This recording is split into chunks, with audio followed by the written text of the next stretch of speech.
Mike's Divided. We are going to be talking about a little different things today. We're going to be talking about Netflix shows and other things that we kind of take into account and how we've been kind of dealing with our quarantine a little bit. We've been able to really be binge watching all these shows now, I would say. We got a little bit of time for it. A lot of time on our hands. So me and Zach here, we're going to talk about kind of our favorite shows. I personally am going to be talking about The Office. And I'll be talking about Lucifer. So totally different shows and a lot of different characters and traits and a lot of different storyline that goes along with it. So right now we're going to start out here. I'm going to talk a little bit about The Office and all the characters that really go into it. The Office really is a show that's kind of like more of a comedy show, I would say, but it also has some romance in it too, and it's a show that really grabs a lot of people and a lot of binge watching for seasons, because I mean it's up to 9. It went to 9 seasons. They're still thinking about like reboots and all that stuff, but really what it comes down to is a lot of the relationships, and I think a lot of the people love the uncomfortable events that happen with mainly people like Michael Scott who bring this stuff to the table, but just the uncomfortable little instances that they have, the looks that people get are just hilarious, and that's what really distinguishes this show. I would say that we're going to kind of break down a little bit of the characters here and what they bring to the table. So talk to us a little bit here about Jim Halpert, one of John Krasinski, a great actor, somebody that really is a big-time name on this show. So Jim is the office prankster in a way. You know, he sees the job as a joke, he plays games, lightens the mood, but he's also a romantic character. But I have a question for you. Mm-hmm. You said The Office was a comedy, but also be seen as a romance. Yeah. Which one do you see it as? Yeah, so really I kind of take it, you know, as a guy, I kind of take it more as a comedy, but I really see why girls also find it a appealing show as well, just because of his relationship with Pam, and really he's gone through, both him and Pam really go through it where they've been through different people and really have to go through the wrong people to get to the right one, which is eventually each other. And that's kind of where it comes from, and that's kind of what makes the show so great, is seeing, it makes it more realistic. Because think about how many times does somebody date the same person their whole life and able to make it work? Not very often. So when that stuff happens, you got to really go through the wrong people to get to the right people, and that's something that we can take into our realistic lives and kind of apply that to ourselves. So, but next we're going to talk about Michael Scott, the man, the myth, the legend, somebody that's very inappropriate, but he's somebody that I think everybody really warmed up to and really liked. You love Prison Mike. Prison Mike. Prison Mike. I mean, he's sly guy. A sly guy. He's just got something about him that's very different, and something that he really people take into account, and kind of him on the show really is just him being somebody that's so open about everything and just has no filter is just amazing to me. Do you think Michael Scott is that guy that like people think they are in a way, you know? Yeah. But they're like, I can't do what he does. I can't say what I want to say. Right. But kudos to him. Yeah. And as we know, Michael Scott isn't in every season. Right, yeah. When he leaves the show, did that change the atmosphere? Yeah, so when he eventually falls in love, I won't tell who with in case the people haven't seen it, but when he does and he ends up leaving the show, and you know, I never really got to the bottom as to why he left the show and if they wanted to cut him out or it was kind of his decision, but either way, there's a time in the show when he decides, you know, this is the time that I'm left on The Office, and I just want to go up, and you know, we transition there. At first it goes to Will Ferrell, who plays D'Angelo Vickers, who is, you know, his replacement, and everybody kind of thought that would be really funny, and I don't know if the writers really just didn't agree with it or what, because he was only on it for like a few episodes. So, and Will Ferrell is a great actor, so to me, really seeing somebody like Will Ferrell take over that role, it's just a different atmosphere, because Michael was somebody that everyone knew with his role, that he's going to be that inappropriate boss that says what he's not supposed to say, has these relationships and these bad things that are going on with everybody. So, you know, at the end of the day, and when it came down to it and him leaving, people really appreciated Michael and what he did as a boss and how he made you're working in a paper company. Right. It's not fun. It shouldn't be fun. But Michael Scott made it fun. And as a boss, that's what you got to do. And that's what really sets yourself aside from all these other bosses out there. And that's what makes Michael Scott such a great character. This is why our mics are divided. You said Will Ferrell was a great actor. Oh, yeah. I don't like him. Oh, you don't? Okay. I don't like Will Ferrell. That's interesting. That's a hot take. I liked him in Elf. Okay. and You're in a PG movie. and you like the other guys? It was good. The other guys is hilarious. Even Step Brothers, alright, but alright. I'm more of a Jim Carrey guy. Oh man, interesting. That is a hot take. Opinionated for sure. But let's move on now let's talk about Dwight Schrute a little bit. Somebody that, Rainn Wilson, a great actor. I've seen so many interviews, but such a weird character to be on the show. He's a weird guy, and he reminds me of a couple of my friends in general. he's that guy. Yeah. That everybody can relate to, though. Yeah. There's always that. Everybody has that one friend who's super serious all the time, and whenever he's telling a joke, yeah, you can't tell it's a joke. Yeah, you're like, okay, yeah, what do we do with that? But hey, at least he works hard. He is a hard worker, and he really gets under Jim's skin, but Jim also gets under his skin. They prank each other all the time. There's a couple episodes where Dwight tries to go back, but Dwight's so serious about his work. Yep. So I think that's something that Jim uses to his advantage and is able to really exploit him.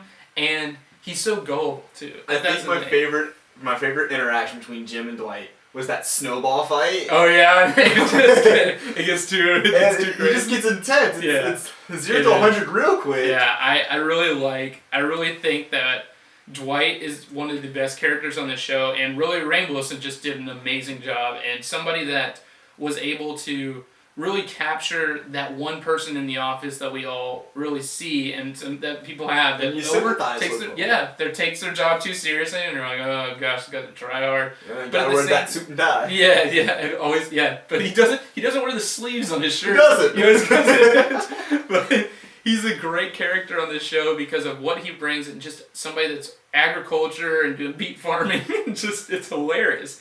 So I really love Dwight on the show. But somebody else that we can talk about now with part of the relationship that we were talking about earlier is Pam Beesly, who ended up being Pam Halpert. But somebody that I just feel as though she was really one of those soft-spoken people, and that's a character in the show that we saw grow as the show. Right. She opened up. She became somebody that really was a focus. I mean, she kind of was at the beginning of the show, but at the beginning of the show, right? But at the beginning of the show, they're just kind of worried about introducing people and trying to talk about a little bit of everybody. But Pam really was somebody that came out and did pretty much everything. Was able to share her story and make it.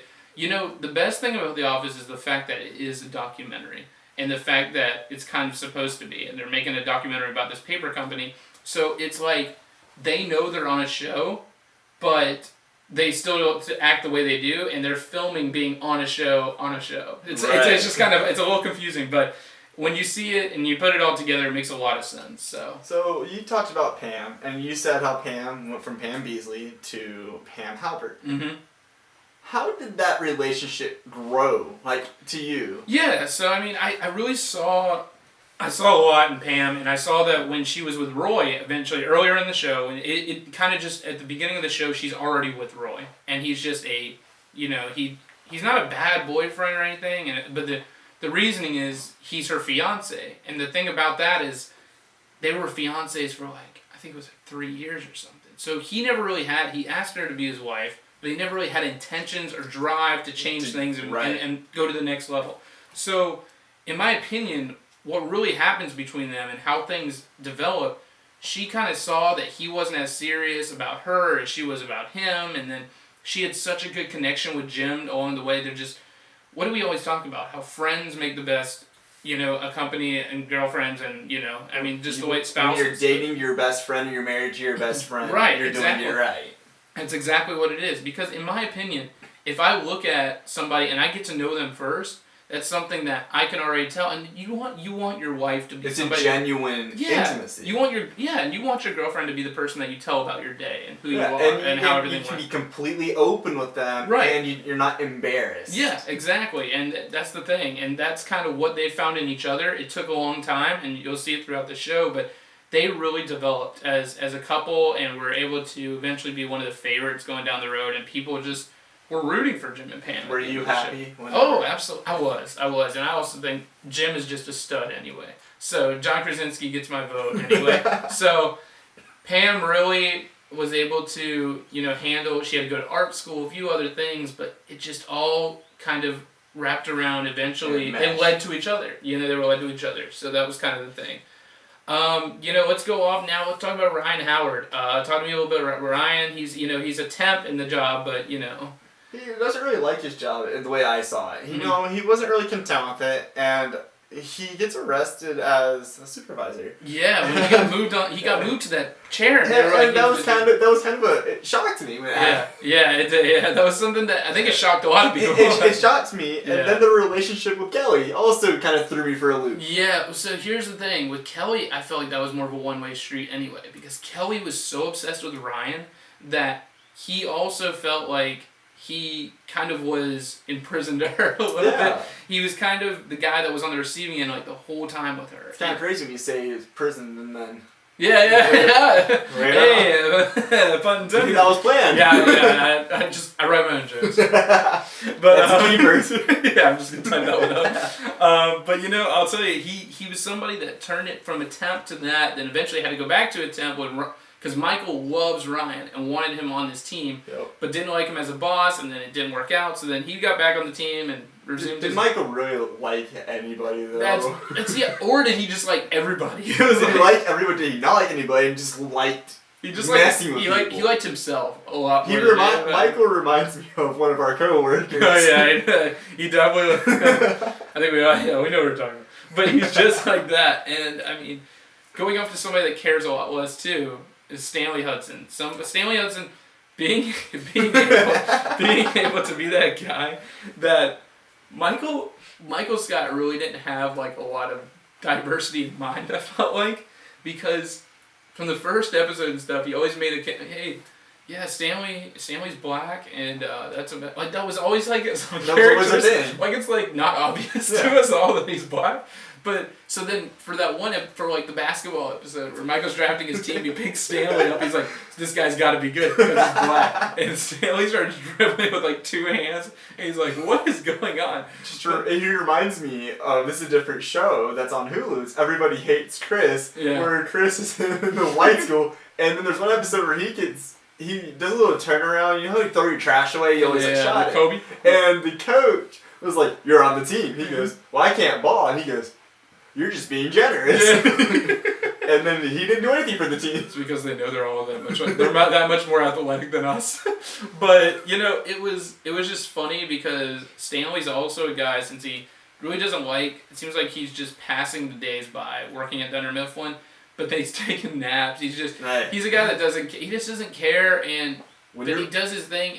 But at the end of the show, we really see how Stanley is a lovable guy, and he's somebody that's really well liked. He was looking forward to retirement. The whole show. Hey, he eventually got it, but and then somebody else we'll talk about a little bit here is Kevin Malone, and Kevin really was somebody that.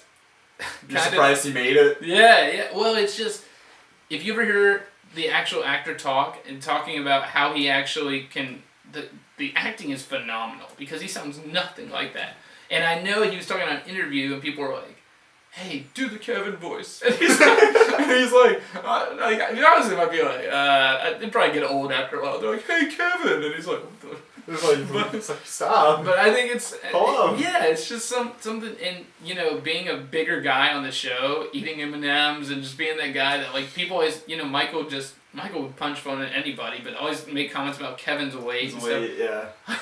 Just hilarious. Do you think that was Kevin's way, was not being really good at his job? Was a shot at Michael though, to be I do think that, and I mean I also think that I sadly don't think that was his choice. Maybe he did try hard, he just wasn't good at it. He knew what he signed up for. Yeah, and he was just I'm sure knowing to him, he's like, I'm an accountant. An accountant's not an easy job. You should not be putting somebody that's not that strong on the force of one right there.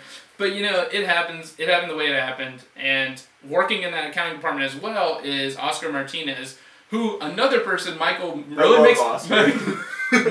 makes it very well known that Oscar's gay multiple times in the show. And Oscar's always wrong. Yeah, right. Is he really right though? Yeah, I think he's right a lot of the time. He's just like a human Wikipedia. He's right, but then Michael can't be wrong. No, Michael does not agree with half the stuff. So Oscar really, that scene, he goes on to kind of go on with the senator, which is Angela's husband at the time, and because he was gay and Angela didn't know, and blah, blah, blah. But basically, going off of that and the way that Angela really had to deal with that whole situation, we'll talk about Angela in a minute, but Oscar really was the guy that kind of was a little more sneaky and just you just love how all these characters really see a different side of them during the show, and they just develop into who they really are. And that's one of the best things about this show, and that's what really I think I took away from it the most, is how much of a difference it makes listening to all these people and listening to how they can open up and be themselves.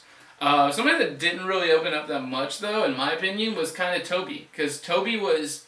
One thing I found out about Toby was part of being a writer on the show. And Toby really was... He's like the most hated character on The Office, which is kind of crazy. But...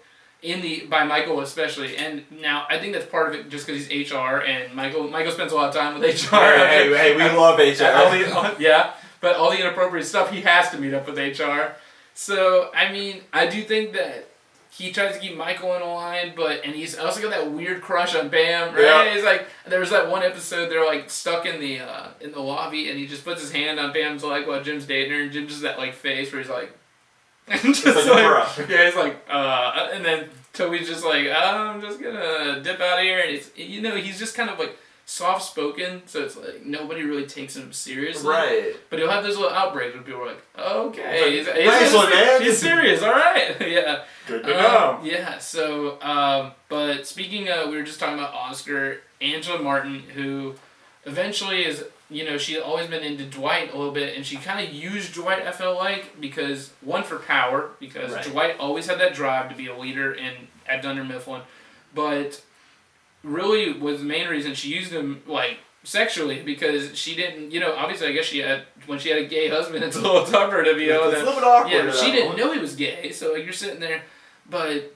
really her and Dwight were kind of a couple I was rooting for the whole time, too. Because no matter how bitter Angela was, which is another character, by the way, whose real name is Angela. So people will see her out at the streets and be like, hey, Angela! And she's like, oh, do I know those people? And everybody's like, no, that's a character on the Enterprise. Yeah. So, but obsessed with her cat, somebody that really was just such a different character, and just how she really made things...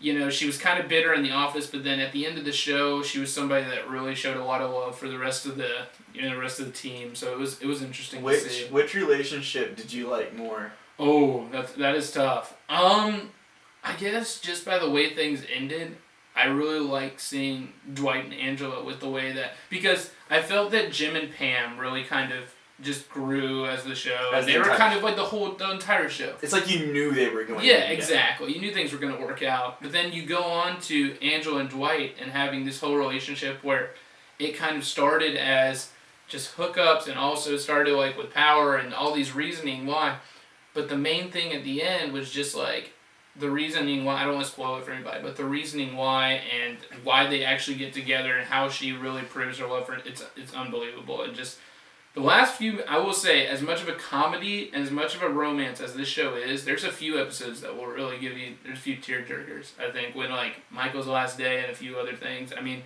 it brings romance, comedy, and emotion to life so much in the show that it's just, that's what's so great about it. It makes it one of the top series. That's what's so great about it. But, so this actually was one of my favorite characters, which is really funny. But Creed Bratton is so funny because he is so random with things that people will just be sitting there and he'll mention something, and like there's like a scene where all of them are just puking and like nauseous in the office and throwing up, and they pan over to Creed and the guy's sitting there just eating ramen noodles, just like just watching everybody. Everybody's like, what is going on? So he's so off the rails but he's also a guy that's making like his own like fake ID business. I was like, doesn't he do a lot of legal stuff? Yeah, oh yeah, fake IDs. He's doing like I don't know what kind of. I'm sure he's got a lot more other things going on, but there's a scene where they show that, and he gets in trouble, and that's why he was released later. Shocker. It's yeah.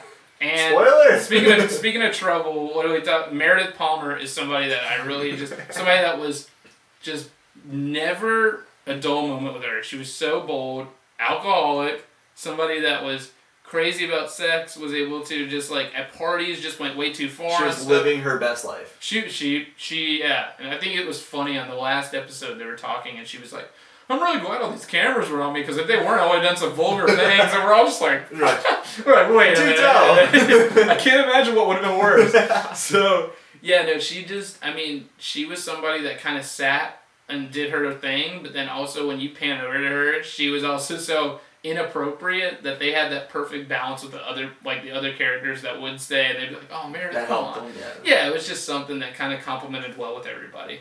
But Daryl Philman was somebody that started out as a warehouse worker, ended up getting promoted and going into the office. And that was kind of, they always had the warehouse downstairs, but when you put somebody into the office, it was just so ironic because, with the title of the show, it did really focus on the actual office itself. So when he not got... the cabinet. Yeah, not there, not the roof, not the roof. You did see a lot of parking lots, separate scenes, but the people that were in the office are what made the show so good, and the people that made in the office are really what shaped the show and make it. So when Daryl got introduced into the office, he became such an essential character and really was able to, he showed his own family issues and stuff like that, stuff we also deal with. Everybody has to deal with. So you're saying Daryl's essential? Very essential. Yeah, very essential. Very essential. But, love it. And we talked about Kelly Kapoor. Kelly really was somebody that, we talked about with Ryan, was, she always felt like somebody that was really always obsessed with him and trying to get to him, and Ryan never really felt it back till, you'll see it was just a weird relationship. And Kelly was also somebody that, she was quiet a little bit. She was quiet, but she was also kind of a snob. She was. Well, fashion and all that stuff. She really was, she thought she was more bougie than she was. Yeah. Like, you know what I'm saying? So that was kind of how I felt about her. But we don't see much of Todd Packer. But Todd Packer was completely inappropriate. DWIs, STDs, he was a super tough dude. Yeah, but he was a wild dude. Like, that's what STD is, a super tough dude. Oh, is that what that stands for? Yeah. Oh, okay. Well, I've been using that wrong. But I think kind of, so with all the characters and, we got the, you got the minor character, or the characters that came in later in the show. Right. So like Andy and Karen and Aaron, all these guys, Gabe, which got, the least favorite person on the show was Gabe Lewis. Just because he was such a prude, I don't really know how to describe it, but he was just so unlikable that I could not. No one likes the person that's like the teacher's pet. Oh, and that was, yes. And because he was, he was the CEO's, I think, nephew. Yeah. And he was kind of given that job, and he's kind of the guy that's always really snarky. Yeah, exactly. So it was kind of all handed to him, and he's just kind of, he's just very unlikable. But, people like, the last person I wanted to talk about was Jan. Because Jan really was somebody that kind of set the scene for the show, because she was Michael's boss, so she was already in charge of being, That must be a great job. That must be, being in charge of Michael Scott has to have its own problems, and, you have your own lawsuit on your hands, man. But Michael Scott just having to be off the rails, and you're like, he's got a tight leash, man. So really watching her, and then she having to, when she makes the decision to like anything, if you ever committed any kissing or anything with Michael, you're going to hear about it from everyone. Because he's going to tell everybody, and he's just like... Hey, he's open. He is. He's that guy that's like, oh man, this last weekend was great, slept with Jan. Oh, hey, sorry about that. And everybody's like, what the? But he's that guy that really would, Jan had to just kind of keep in line for multiple reasons, partially because of that. But I really think that Jan and Michael were really setting the stage. But, that was kind of my take on The Office. I just felt like The Office was really something that, a show that people can relate to, just because I really see how a lot of our problems in the office, in any of the workplaces, we all have kind of a little bit of each character in our studio. Well, you can tell, where we work, we've had plenty of those. A lot of Gabes. Very unlikable. That's me. But I do, you see these things happen. We work with we don't see as much about the romance because we work with a lot of guys.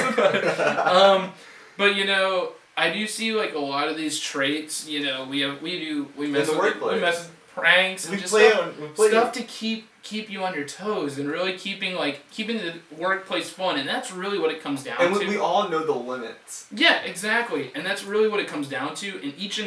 I think I can always say this, that workplaces are really what you make of them, because the jobs itself. This was a paper company. They essentially went out and got one of the most boring jobs you could possibly get, and made it something fun because you have the right people and the right, and feeling like a family. Yeah, right. And it's something that really made it their way, and were able to really set themselves aside and say, we can make this bigger than a paper company. We're not going to all sit at our cubicles and make this boring. And that's what makes The Office such a great show. So if you haven't seen The Office, I really encourage you to binge watch it. I think that it's really a great show, and especially during these hard times, people need to laugh, people need to cry, people need to love. It's something that'll really bring everybody together, and it's a really fun show to watch. I have a few questions for you. Oh, sure, yeah, absolutely. I'd love to hear it. So the first one is, you just said they should binge watch The Office. How many seasons is The Office right now? Oh, it is 9 seasons. And what's, if you had to give one reason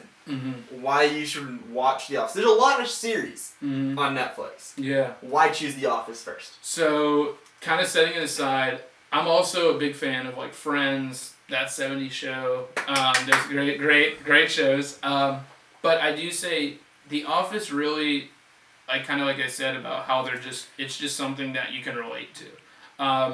And also, I think it's just partially inside jokes too now, with like how the difference, the looks is part of the reason I like The Office. The gym looks and the awkward silences are hysterical. Just like when Michael says something really inappropriate and everybody's just like, what?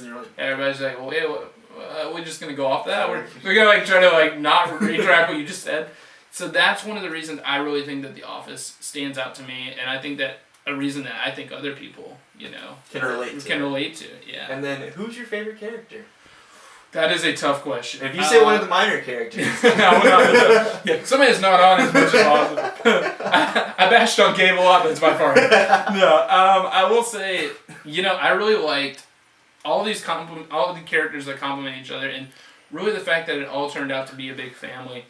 But at the end of the day, I guess I still got to go with Jim, just because I kind of saw a lot of myself in him when being a prankster, being somebody that tries to lighten the mood with other people, and being able to, really make people smile and laugh when things aren't going the way that things should go, and being able to make that difference, and somebody that can really shine a light in a dark way. And that's kind of he's the good guy. He's the good guy. Yeah. I mean, he gives Dwight a bunch of business, but it's all fun and games. Yeah. It's all fun and games, but he is the person, I guess. John Krasinski, amazing job, great actor, very impressive. I mean, I would never be opposed to an Office reboot, and I know they talked about it. I would down for a reunion even. If that's all they have to do, just get everybody together and talk about it, or just a little segment. Hey, the Friends cast did that. Yeah. I'm wondering when that's going out on. Aren't they doing it like HBO or something too, or something? But that's cool. Yeah. No, absolutely. I really think that it's just so many things come out of it.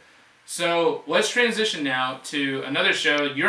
One of your favorite shows. This is one of my top shows. Yeah, so talk to us a little bit about Lucifer. Give us a little bit of a summary just about, without ruining things, but tell us a little more about it. So, Lucifer, the best way to describe it is put crime show and then put sci-fi. Put that together. There's a lot of religious stuff in it. Obviously, it's called Lucifer. It's literally the devil that leaves hell, leaves his job, Yeah. and goes to Los Angeles to start his life over. Okay. And he becomes a part of the Force. and he lives on his life, and there's a lot of extra characters that come in that I'll bring up later when I start developing the characters. So the first one's obviously Lucifer. He is the literal devil. When you first see him, he is a strip club owner at Lux. Okay, so when they first pan into him, though, you're not seeing it, right? You see an attractive guy. Which we all form as. Right. That's what the devil... That's the whole beautiful reason. angel back. Well, that, and then also, like, think about how many things are evil in this world that are covered up by, beauty. Exactly. So that makes sense. And that was what he would do. Later on when he joins the Force, he would have this way, he would say you're a bad guy, right? He would be like, so Cam, what do you desire? And that's what, it got the villains, the bad people, to tell the truth. Right. And it would show if they were actually good, if they were innocent. And that was what was really cool. What's crazy is Lucifer desired a mortal in Chloe Decker, who I'll get into later. But Lucifer had endless money. He could go back to hell and everyone. He couldn't get drunk. He would drink all the time. And he was invincible. The only time he was vulnerable was when Chloe was around. And that was... It's kind of like a kryptonite. Right. Yeah, and it threw people off because Chloe was agnostic.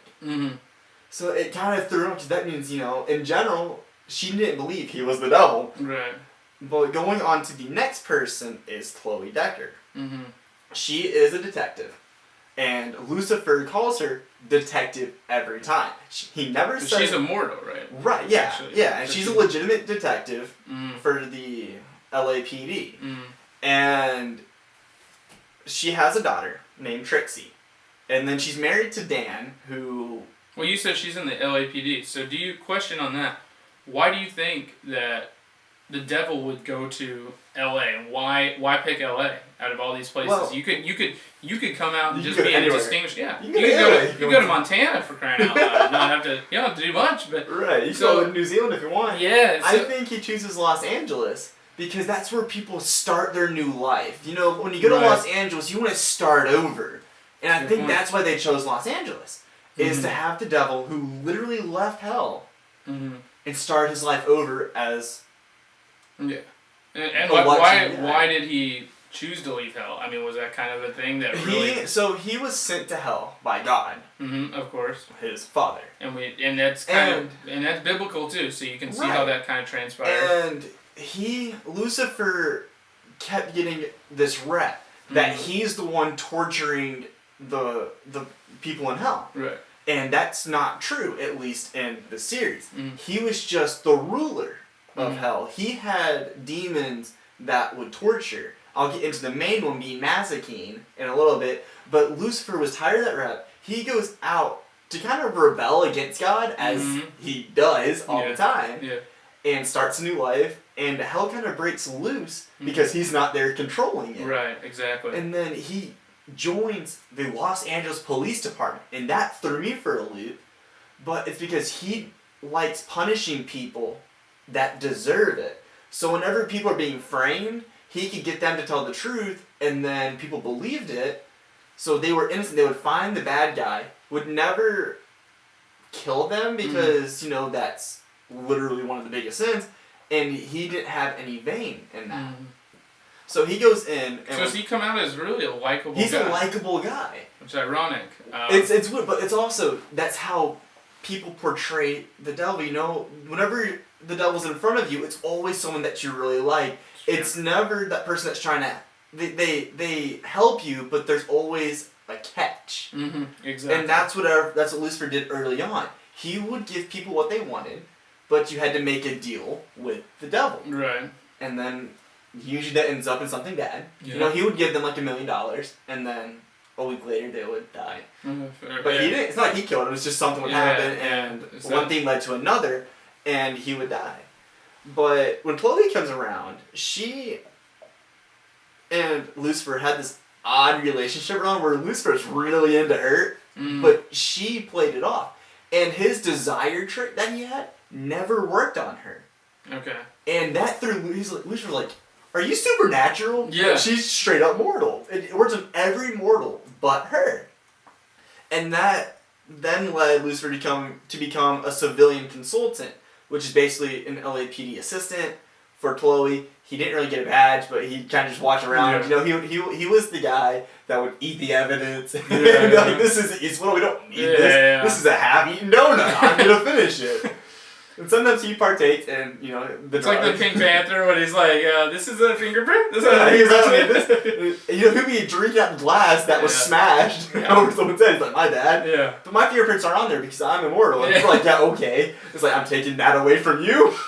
So going off the mortal thing, I guess I want to ask you, do you think the thing with when the way he's feeling with affection, is it because, first of all, we all see people like God and, you know, Satan being able to be people that really don't feel human emotions, because human emotions are something that we don't typically, they're all, since they're immortal. Is that kind of the fact that he's starting to feel these human emotions, that's why the things don't work, right?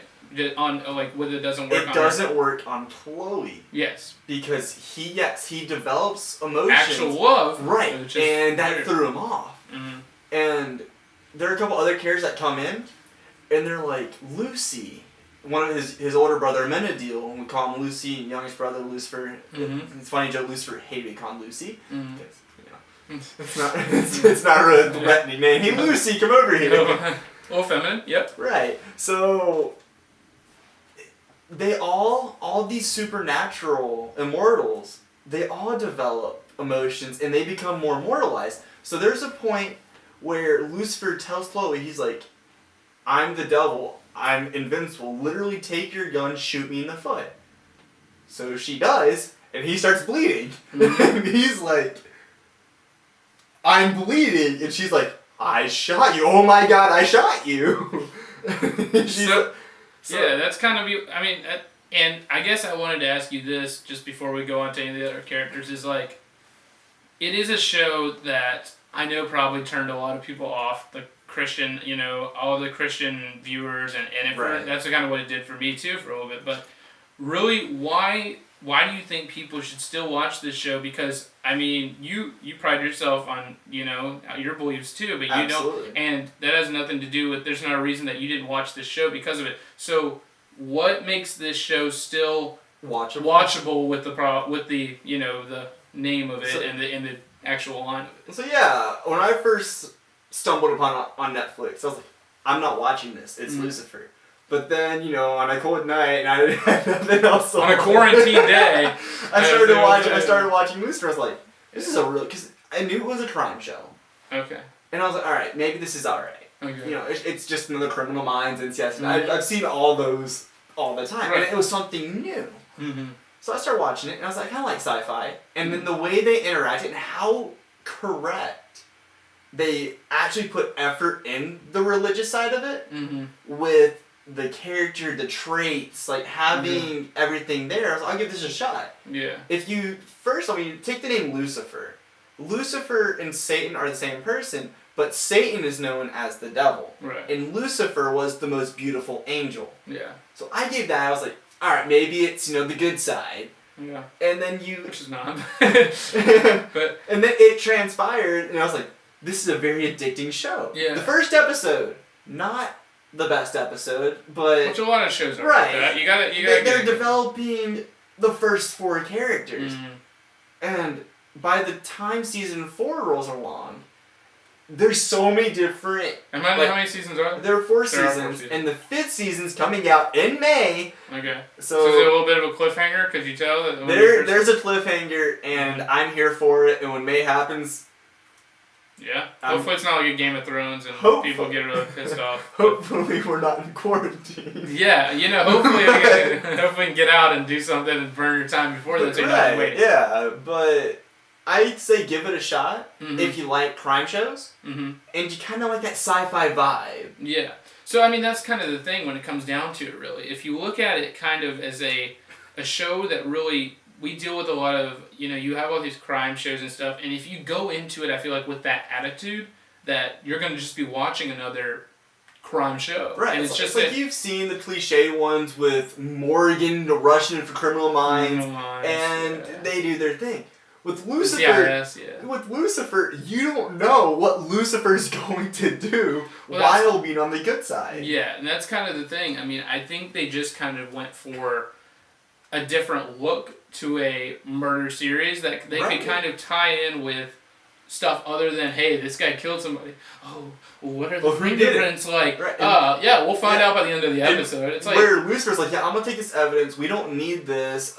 His scent's here, and he left his debit card here, so I'm gonna go see where he spent it. He's like using the things that you don't see in the other crime shows. He's like, hey, I'm gonna use this evidence real quick, and be like, what this guy look like? You know, like who was the victim, and then you find out those characters who's the bad guy. But there's also a lot of romance in here. Mm-hmm. Oh, okay. I was gonna ask you. There's some romance. So Chloe, who is the second main character, she's married to Dan.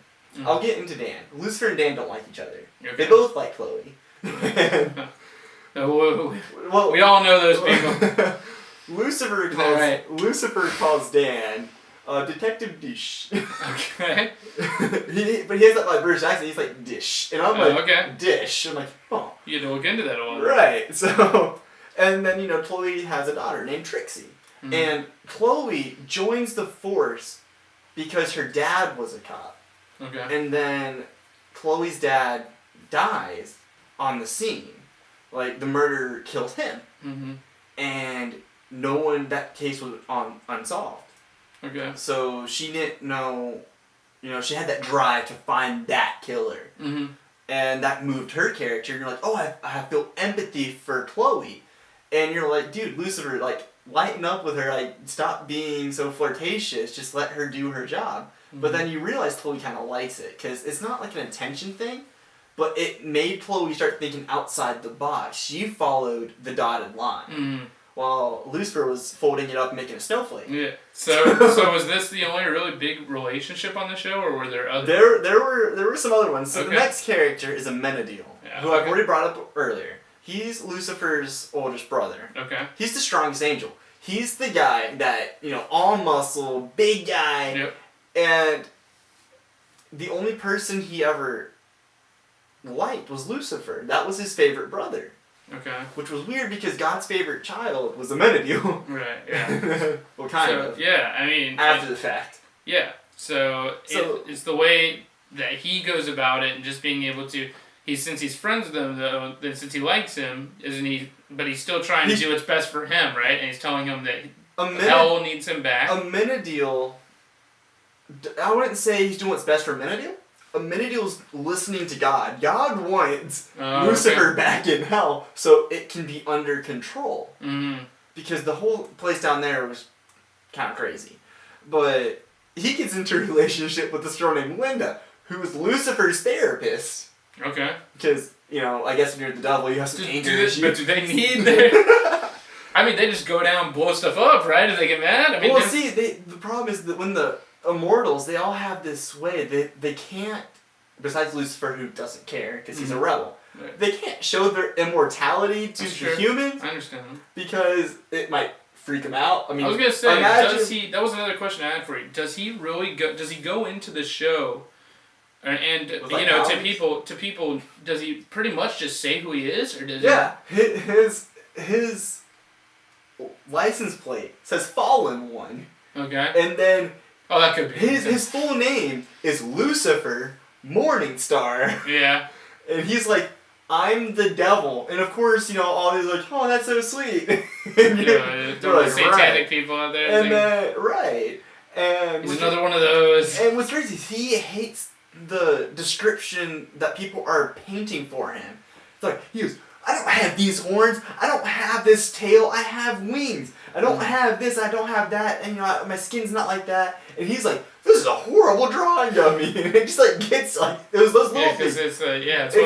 Because nobody sees these people like really, and we think about it like how biblically we think about how the devil is really a normal person, and it's not like we see all these horns and stuff that we just automatically assume it was a fallen angel. It's somebody that actually was a human being, and they have traits just like us. It's just like it's kind of crazy that that's what we've I don't really know where it first started, but the way that like the whole. I'm sure it was yeah, depicted in the Bible. There was a way they described the devil, yeah, but even then, do we really know if they actually saw the devil or if they saw? Yeah, exactly. So, but moving on from that, so Amenadiel gets in a relationship with the therapist, but that's after this angel that follows God. He had sex with Mazikeen, who goes by Maze.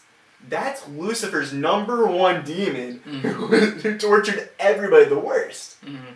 This angel had sex with this demon, so now Amenadiel's wings, rot, and he loses his powers. And it's God punishing him. He's kind of like, yo man, what are you doing? Yeah, it's I mean, it's sinning, basically. It is. And moving on to Mazikeen, though. So Maze. This is the baddest person, superhuman person that loves torture but has her knife collection. When Maze is first introduced, she has this cloth with 50 knives, and she knows how to throw them. She plays them. She's always swinging them around. I'm like, I don't know what I'm doing. And she's the main torturer in hell. She follows Lucifer into Los Angeles, falls in love with Amenadiel early on, but then develops a soft side with Trixie, which is Chloe's daughter. But it wasn't even harmful. She was legitimately worried and trying to protect Trixie. Yeah. And naturally, was this demon really a bad person? Yeah. And she becomes a bounty hunter. Okay, so she lives with Chloe later on and becomes a bounty hunter. Yeah. And we're like, what is wrong? I kept giving the show. I was like, all right, this person's going back to hell. This is done. And then, bam, she's a good guy now. So a lot of twists and turns to the show. So that's something that keeps the fans on their toes and kind of what. And that was something kind of I saw in same with Gotham, where I thought something like that too, where things just would move along and you'd be like, whoa, where did that come from? And that was something that I liked in that show too, and it seems like a lot of that in here. So the next couple of these characters are mortals. There's one more character who believes at the end I'm gonna mention is immortal. So we think. Mm-hmm. And the first person here is Linda, the therapist. She is this nice elder lady. I'd say elder. She's 50. When does an older name though? She's a nice lady. I don't know anybody named Linda our age. She's 50. She likes her wine, and she deals Hey. she deals with Lucifer's problems. She deals with Maze's problems, and she eventually has a child with Amenadiel. Mm-hmm. And that's not a spoiler. It's brought up very early on. Okay. And it's weird. You have a child with this angel who had sex with the demon. You're kind of confused. And she's Lucifer's priority, patient in a way. Where Lucifer, anytime there were problems, he'd be like, Linda, I need help. And Linda's like, all right. And she starts taking her clothes off, and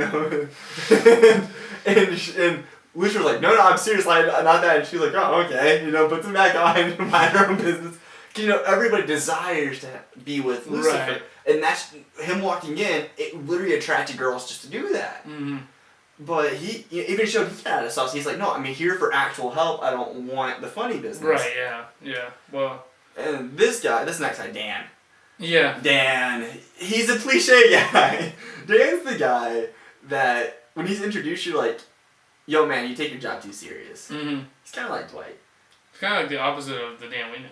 Yeah. I love the Dan we know. Dan the man. No, he is like Dwight. Yeah, the people that really just overdo it, and they're trying hard, and you're like, oh my gosh, This guy's the worst. But he tries so hard to be a nice guy. Yep. Hates Lucifer, but then kind of likes Lucifer. He's like, hey man. But if you hate Lucifer, aren't you kind of a good guy? Well, right, yeah, you are. But at the same time, Lucifer was, the whole thing of Los Angeles trying to be a new person. He was legitimately trying to, not be a good guy, but not be known as the ruler of hell. Right. And there are times where Dan and Lucifer have their, bro moments. Mm-hmm. They actually have a good chat, and then Lucifer always makes a joke. He's like, so, was having sex with Chloe really that good? And he's like, bro, I thought we were actually having a moment, and you're over here.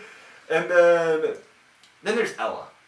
Oh, Ella. She is the forensic scientist for the LAPD. Mm. She's that very spunky girl. Mm-hmm. Everybody loves Ella, besides the lieutenant, who I'll get into later. She thinks Lucifer's literally just cosplaying as the dome. Yeah, just innocence. Yeah, and she's very religious. Okay. So she never saw anything wrong with Lucifer Morningstar. She saw it as just a name that a family gave that son that name. Mm-hmm. And she took her job seriously. She could never figure out whenever Lucifer would touch evidence.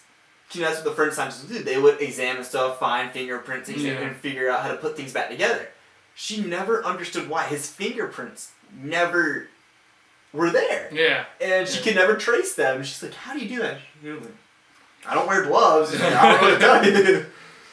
But Ella is that character that everybody likes and takes her job seriously, but she also makes jokes at the scene. Mm-hmm. You know, say there's a guy that took like an axe to the head, right? You know, kind of gruesome. She's like, yo, I wonder if this person would axe someone earlier. She makes those jokes. And she's like, too soon. And of course, Lucifer's laughing. Yeah, everybody else probably. and Chloe just looks, and she's like, and I was like, alright, I'll just do my job now. You know, it sounds like this other, that's kind of where I was kind of connected. They have this little awkward moments too, though. Yeah. So it's kind of funny.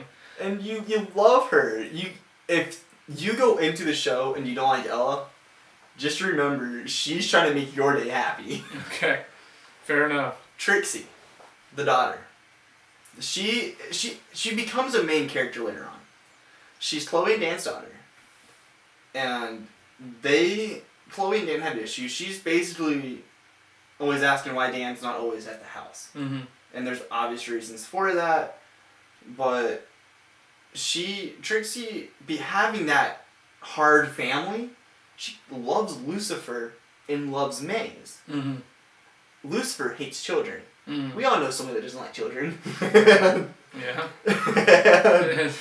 And it was kind of weird that Lucifer always wanted to make sure Trixie was okay, because Lucifer saw children as pure. Right. And he goes, I don't want to be the person to ruin you. You have a chance, is literally what he would say to her. Mm-hmm. And she's like, oh, thanks, Lucifer. And then Maze comes in with her knives, and she's like, cool, can I have one? And Maze's like, yeah, sure, here you go, kid.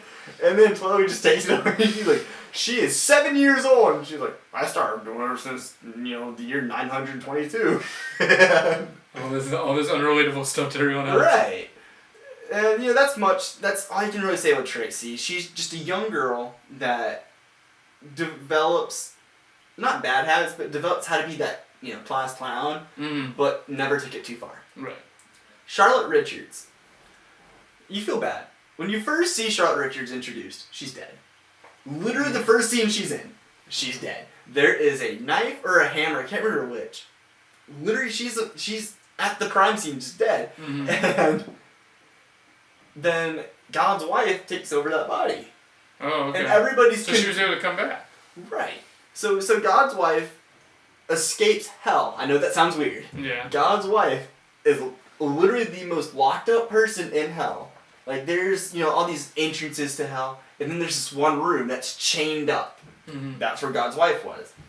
And she's back, she's like, Lucy, I love you, I'm so glad you're home. Where's your brother Amelia? I hear he's in town. And we need this whole family back together. And Lucifer's like, you need to go back to hell. And then Amelia's like, so do you. As long as, you don't want to see besides laugh. You're like, that's a good one, man. So, I guess... kind of coming down to it all, this show, the real questions I kind of had for you, or somebody, since you obviously are a huge fan of the show, is with all the things that happen on this, or like the showing all this on Earth, is, we talk about heaven, we talk about hell. Are those involved in the show? Do they show any of that, or is it just kind of like spoken of more than anything? They show hell about 4 times. Mm-hmm. It's so whenever they send Charlotte, which is at this point God's wife, when they send her back to another dimension, not even hell, they show the portal. The camera basically goes in and they show just emptiness, and then they have to get Charlotte back from hell. Mm-hmm. And when you're in hell, it's a loop of the reason why you're there. It loops why you're there. Okay. So Lucifer kills himself to go into hell, had Linda and Chloe bring him back to life after a 5-minute timer. But in hell, 5 minutes is an eternity. Yeah. So he has all the time he needs to get Charlotte out. Yeah. Gets her out, and you see the whole thing. You just see like a ghost town. Think of, you know, in SpongeBob where he's in the graveyard. Yeah. And it's that spookiness, you know. Yeah.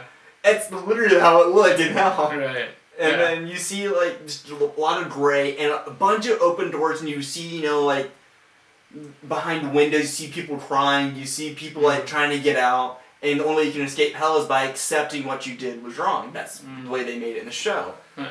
And he comes back, and you see hell like four times, I would say. Okay.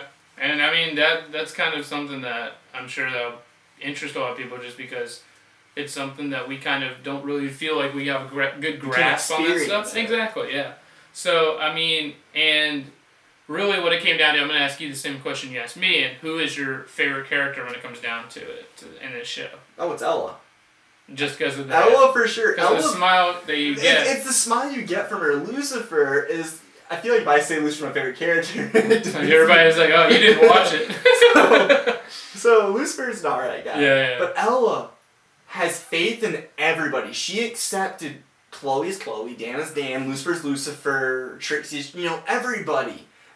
And I like the genuineness. She literally tried to do her best for everybody. She put forth effort when nobody else did.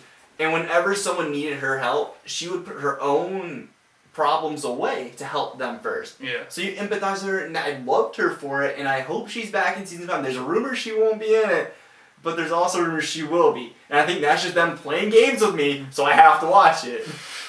Well, that has been very interesting. I appreciate you sharing that with us, the whole thing about Lucifer. And I really hope I enlightened you guys about The Office as well. I think that we really, with these shows, it's some way for us both, and like hopefully for you guys to be able to, you know, experience this and being able to get through this hard time that we're in as a country right now, being able to occupy all your time and get through it. But we appreciate you watching Mike's Divided and listening to us here on the show. We, once again, you know, the whole reason behind Mike's Divided is we want to be able to share different inputs, different opinions. We like all that stuff. So, you know, obviously we're not all just about sports. So if you guys have anything you guys want us to talk about, feel free to comment below, subscribe to our channel. Listen to us. We're now on Apple Podcasts. We're on Spotify. We got all that going. So we look forward to seeing you guys next time. And thanks for listening.